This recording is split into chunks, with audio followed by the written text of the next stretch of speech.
आ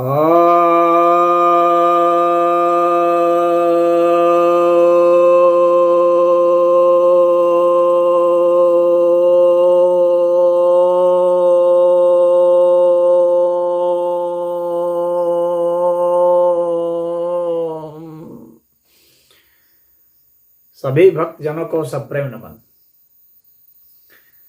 भक्तों, आज मैं चरित्र व्यवहार का रोग के साथ जो संबंध है उस विषय पर यह दूसरा वीडियो आपके समक्ष ला रहा हूं। इसके कई भाग होंगे क्योंकि बीमारियां भी कई हैं, तो इसीलिए मैंने आपको कहा था शुरू में ही, पहले वीडियो में भी, कि कई भागों में इसे बनाऊंगा, लेकिन ये आपके बहुत काम की है और इसे आप अच्छा से देखिए, सुनिए, समझिए। उसके हिसाब से आप अपने व्यवहार और चरित्र को बदल करके आप अपने रोग से छुटकारा पा सकते हैं और अपने व्यवहार और चरित्र को ठीक रख करके आप उस रोग से बच सकते हैं जो आने वाले समय में आपको हो सकता है।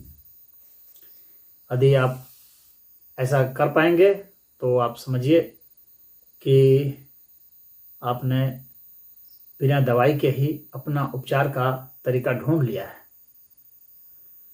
बिना ज़्यादा परिश्रम किए हुए, सिर्फ अपने मन पर काम करके, सिर्फ मनोवैज्ञानिक स्तर पर काम करके, मन के रहस्य को, मन के विज्ञान को समझ करके आप इसे दूर कर सकते हैं। तो ये हमारे शास्त्रों में इसके विषय में काफ़ी बताया गया है और आधुनिक विज्ञान में भी काफ़ी शोध हुआ है। इस विषय पर ही हम अब चर्चा करते हैं। तो आज जो है मैं यह बताने जा रहा हूँ कि एक बीमारी होती है जिसको अल्जाइमर कहा जाता है। उसमें मस्तिष्क के पर थोड़ा सा कंट्रोल कम हो जाता है। आदमी के जो हाथ पैर हैं वो सब थोड़ा कांपने लगते हैं। तो यह कैसे लोगों को होता है? अब इसमें बहुत सारे लोग इलाज कराते कराते थक जाते हैं। अमूमन ये 50 वर्ष के बाद अधिकतर लोगों को शुरू होता है। तो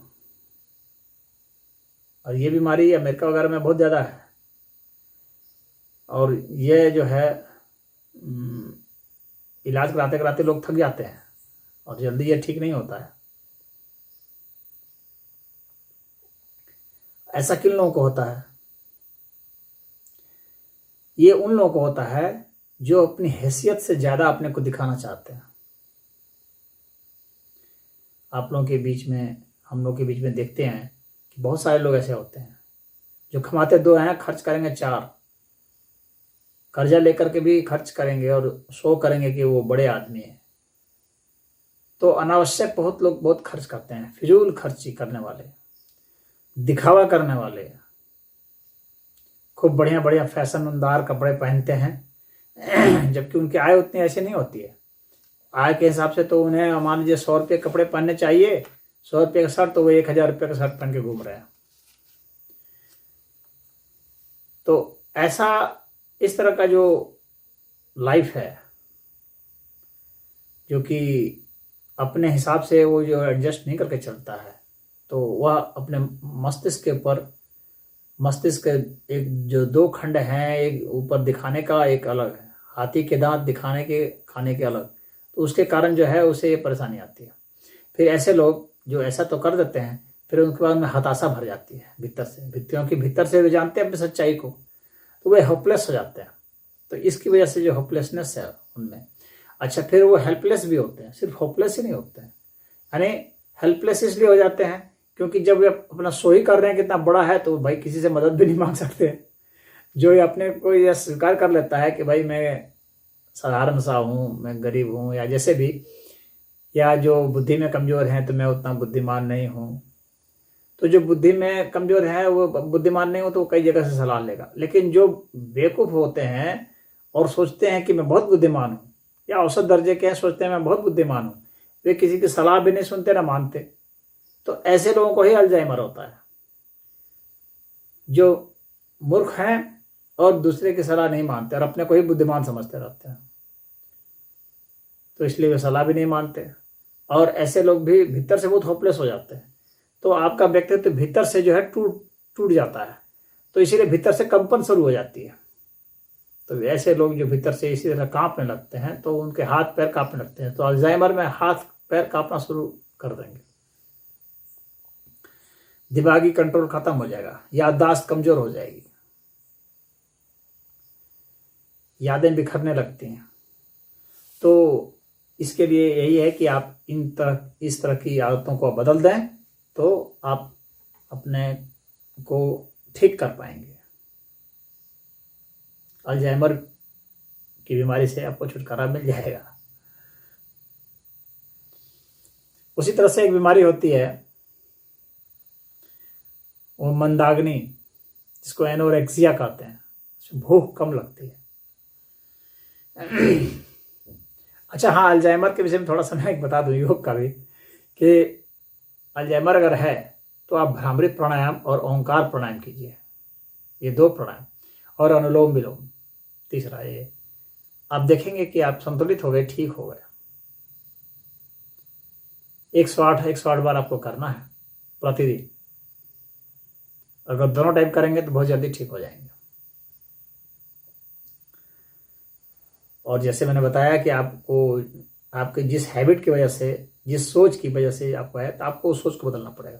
तो खैर यहाँ पर मैं मंदाग्नि की आप बात कर रहा हूँ, तो जो मंदाग्नि की जो बीमारी होती है, जिसमें कि अग्नि प्रज्वलित नहीं होती है, भूख उतनी नहीं लग पाती है खोल करके, जाहिर सी बात है कि ऐसे लोगों का जो है, ऐसे लोगों का नाभि चक्र गड़बड़ हो जाता है,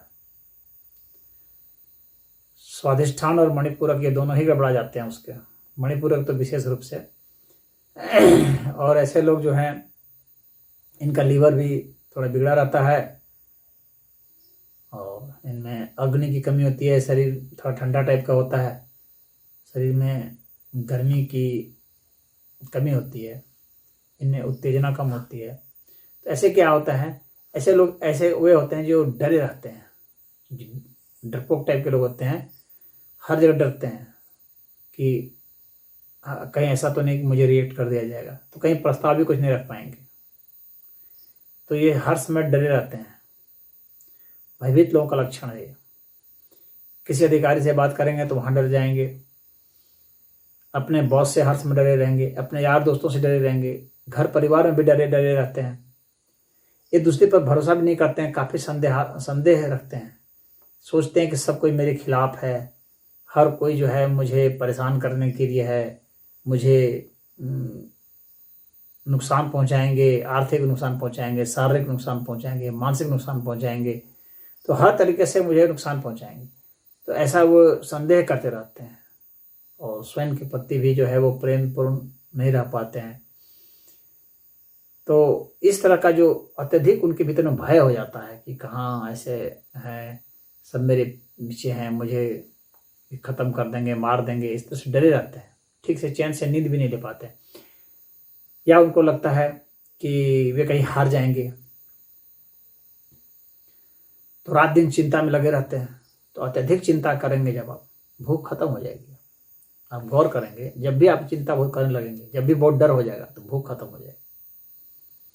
तो अत्यधिक चिंता करने वाले को भूख नहीं लगती है, नींद नहीं लगती है।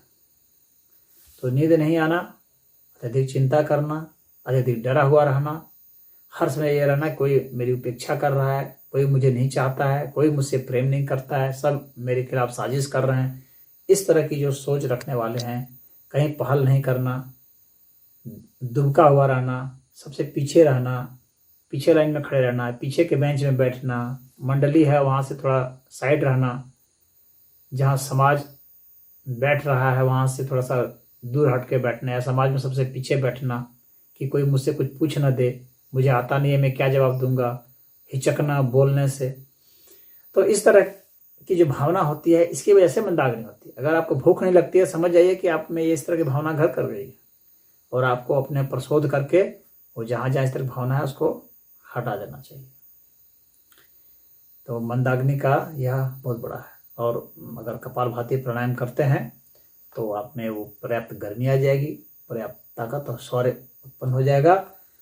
आपका जो है सूर्य केंद्र जागृत हो जाएगा, आपका लीवर मजबूत हो जाएगा और आप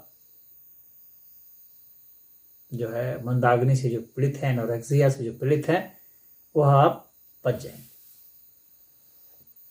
अब इसके बाद एक जो अभी मैंने इसमें चर्चा की थी कि चिंता करना, जिसको अत्यधिक चिंता करना, इसको एंग्जाइटी कहा जाता है। एंग्जाइटी भी बीमारी है अत्यधिक चिंता करने की। ये चिंतन नहीं कर पाते हैं। चिंतन और चिंता में फर्क होता है। ये चिंतन नहीं कर पाते हैं, किसी का जो समस्या इनके सामने आती है उसका हल नहीं निकाल पाते हैं। खाली समस्या से क्या क्या नुकसान होगा ये सोचते रहते हैं, उसका हल नहीं निकाल पाते हैं। ये हो जाएगा, वो हो जाएगा, नहीं काम बनेगा ना, नेगेटिव थिंकिंग सिर्फ इनमें रहती है। तो ये एंग्जाइटी इसमें हो जाता है। ये वर्तमान में कभी भी नहीं जीना चाहते हैं। ये हर समय आगे भविष्य के बारे में सोचते रहते हैं, ये हो जाएगा, वो हो जाएगा। वर्तमान को कभी एंजॉय नहीं कर पाते, क्योंकि सदैव आगे का सोचते हैं और नेगेटिव सोचते हैं। हर समय कुछ बुरा हो जाएगा वही सोचते रहते हैं, कैसे जुगाड़ बनेगा उसी का उधेड़ बुन में रहते हैं। मनुष्य को चिंता नहीं, चिंतन करना चाहिए। आपके सामने समस्या आई है तो उस समस्या का यथार्थ निदान क्या होगा वह सोचना है, न कि लगातार उसके कारण जो हानियां हो रही हैं, बस हो सकती हैं, उसके बारे में सोचना, या अत्यधिक सोचना। जो हानि नहीं भी है उस हानि के विषय में भी सोच लेना कि यह हानि हो जाएगी। मेरे पास बहुत सारे ऐसे लोग आते हैं जो कि अनावश्यक वो सोचते हैं कि उन्हें ये बीमारी हो गई है, या उन्हें इस तरह से कोई देख रहा है, या उनके पीछे पड़ा है। या एक ऐसा लड़का आता है जो कि सरकारी नौकरी करता है और वो छोड़ देता है, कहता है कि रोड पर चलता देखता है किसी को, सोचता है कि मेरे पीछे पड़ा, लगता है मुझे मार देगा, और उसके विषय में सोचता रहता है। इस तरह की एंग्जाइटी, अनावश्यक एंग्जाइटी जो है, यह व्यक्ति जो है यह भरोसा नहीं करता। ये खुद पर भी भरोसा नहीं करता, दूसरे पर भी भरोसा नहीं करता। ऐसे व्यक्ति में भरोसा नहीं होता, वो किसी पर भरोसा नहीं करता। ट्रस्ट नाम की उसमें कोई चीज ही नहीं होती है, इसीलिए इतनी ज्यादा एंग्जाइटी होती है। और वो जीवन की जो धारा है, उस धारा को जब हम स्वीकार नहीं करते हैं, जब प्रभु के आदेश को, प्रभु के नियमों को हम स्वीकार नहीं करते हैं, तो होता है। तो आप जो है, जो घटनाएं घट रही हैं, जो समय का प्रवाह चल रहा है, घटनाओं का प्रवाह चल रहा है, उसको स्वीकार कीजिए, स्वीकार करना सीखिए और जिंदगी को उसके सकारात्मक स्वरूप में देखिए। जिंदगी आपके लिए बहुत अच्छा अच्छा चीज भी लाई है, प्रेम भी लाई है, खाली दुख नहीं लाई है। किसी को भी खाली दुख नहीं मिलता। बस आपको जो क्षण मिले हैं मुस्कुराने के लिए, उसमें मुस्कुरा दीजिए।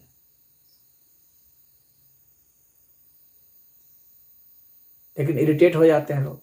बच्चे हंस रहे हैं, उनके साथ वो हंस नहीं पाते, वो अपनी चिंता में लगे हुए हैं। कभी तो वर्तमान में जी करके देखें। वर्तमान में जिएंगे तो देखेंगे फूल खिले हुए हैं, बादल उड़ रहे हैं, उसकी अलग मस्ती है, देखिए उसका अलग एंजॉयमेंट है। मेघ गरज रहे हैं, उसका अलग मजा, बिजली तड़क रही है, अलग मजा है।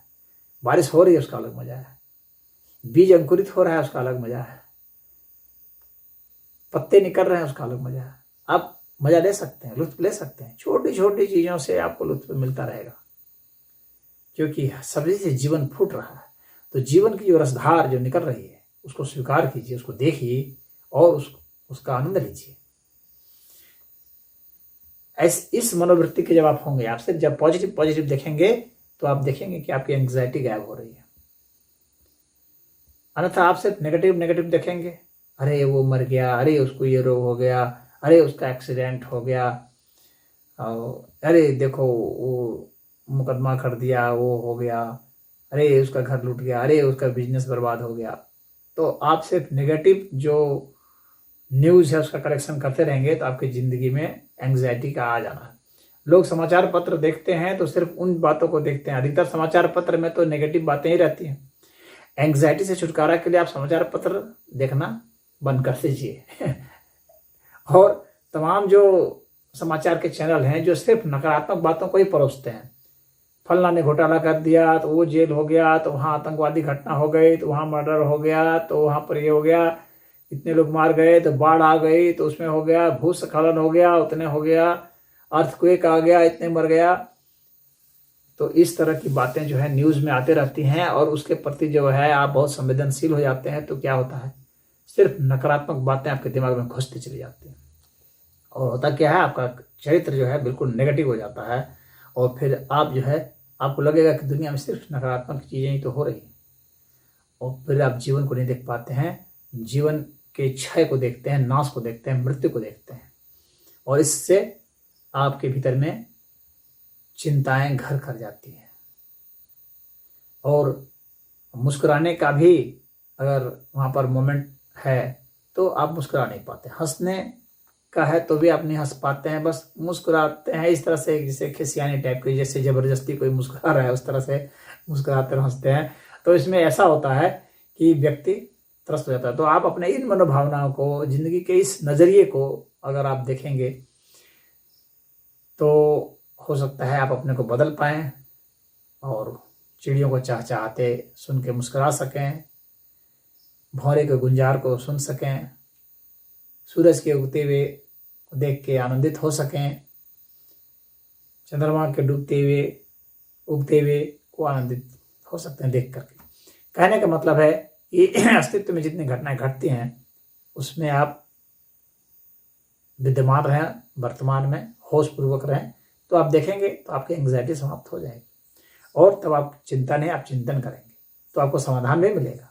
मुस्कुराते हुए दिमाग को ज़्यादा अच्छा समाधान मिलता है, जो तनावग्रस्त दिमाग है वो समाधान नहीं निकाल पाता क्योंकि उसके पास जो है सोचने की क्षमता घट जाती है। जब हम लोग डरे हुए रहते हैं, चिंतित रहते हैं, परेशान रहते हैं तो सोचने की क्षमता कम हो जाती है। स्ट्रेस में रहने से कॉर्टिसोल हार्मोन बनता है तो हमारी क्षमता कम हो जाती है, इसीलिए स्ट्रेस में मत रहें।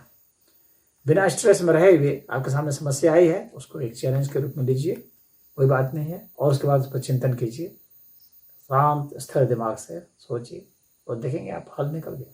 निष्पक्ष होकर के सोचिए, हल निकल जाएगा। पक्षपाती होकर के मत सोचें, तो ये एंग्जाइटी की समस्या दूर हो जाएगी। इसके बाद एक बहुत बड़ी समस्या है जो अर्थराइटिस की समस्या है, तो जोड़ों में दर्द हो जाता है, सूजन हो जाती है गांठों में, हड्डियों में।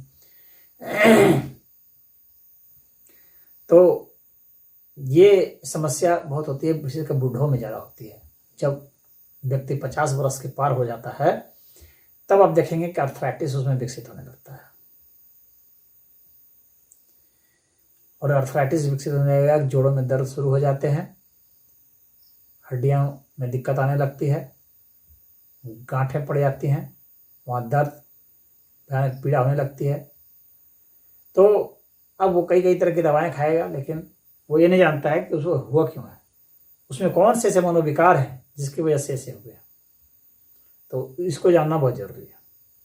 अगर उस पर सुधार कर लिया तो ठीक हो जाएगा, नहीं तो दवाई खाते खाते मर जाएगा। तो पहली चीज तो यह है कि ऐसे लोग वे होते हैं जो त्वरित प्रतिक्रिया करते हैं और चिढ़ते रहते हैं, आक्रोश करते हैं और हर समय बोझ समझते हैं किसी को भी।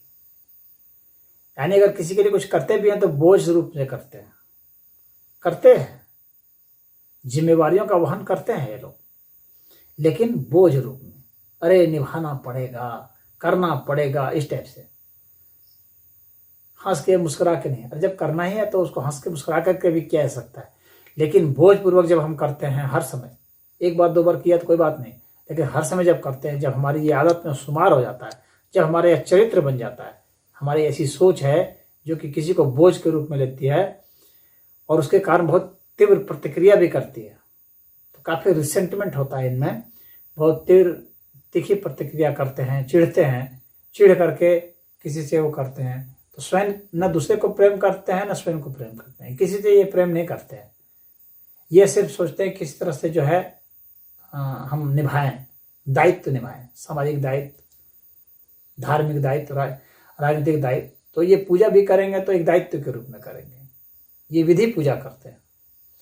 तो ऐसे लोग जो होते हैं जो विधि पूजा करते हैं, सब चीज़ विधान के हिसाब से करते हैं, दायित्व निभा कर करते हैं, भार के रूप में करते हैं। आलोचना हर समय करते रहते हैं सबकी, हर समय की, यार इसने क्या काम किया, गड़बड़ कर दिया, इसने ये गड़बड़ कर दिया, उसने वो गड़बड़ कर दिया। कोई भी व्यक्ति कैसा भी काम करे, उसके लिए भी काम कर रहा है तो उसमें भी आलोचना करेगा। यानी जैसे नौकर ने कुछ कर दिया, नौकर के खिलाफ हो जाएंगे।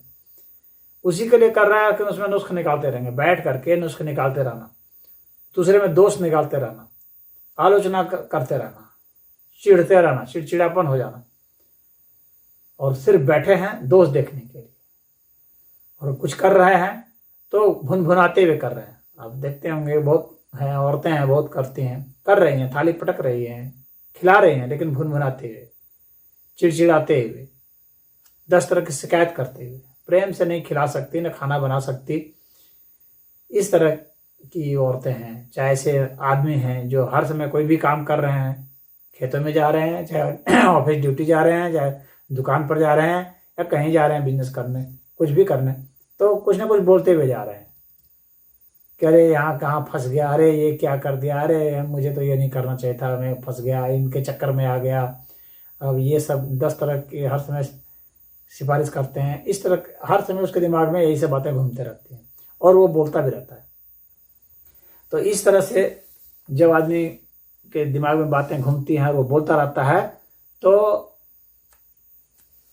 ऐसा है कि उसके प्रतिक्रिया स्वरूप उसके शरीर में बहुत जहर पैदा होता है। ये जहर नस नाड़ियों से होते हुए जा करके जोड़ों में जम जाता है। ये सारे जहर जो है हमारे नसों में जड़ जाते हैं, तो हमारे नसों में स्टिफनेस आ जाता है, नसें कड़ी हो जाती हैं, और फिर उसे आर्थराइटिस की शिकायत हो जाती है, हड्डियों में शिकायत हो जाती है, हड्डियों में सूजन हो जाती है। तो नसों में सूजन, हड्डियों में सूजन, मांसपेशियों में ये मस्कुलर डिस्ट्रॉफी भी हो जाती है ऐसे लोगों में। तो यह जो शिकायत है आर्थराइटिस की, तो इस तरह का अगर आपका चरित्र, विचार, सोच, व्यवहार होगा तो आर्थराइटिस होना है। आप लाख दवाई खा लो, दवाई खाते रहोगे, दवाई भी खाओगे तो अच्छा से नहीं खाओगे, उसे खुनसा खुनसा के खाओगे, क्रोधित होकर दवाई को भी खाओगे, उसको भी एक बोझ रूप में खाओगे, उसमें भी कहोगे इतना पैसा लग रहा है, इतना बर्बाद हो रहा है, वो खाते भी रहोगे और दवाई को भी गाली देते रहोगे, डॉक्टर को भी गाली देते रहोगे। तो इस तरह के जो लोग होते हैं तो वो आर्थराइटिस के मरीज हो जाते हैं। तो अब इस वीडियो में इतना ही, इसके बाद फिर अगले वीडियो में हम लोग मिलते हैं। इस सीरीज को मैं जारी रखूँगा क्योंकि यह इंटरेस्टिंग भी है, आपके बहुत हित का भी है, लेकिन वीडियो काफ़ी लंबा होगा, कई भागों में होगा, तो इसलिए आप लोग धैर्यपूर्वक इसको देखते रहेंगे। ओम।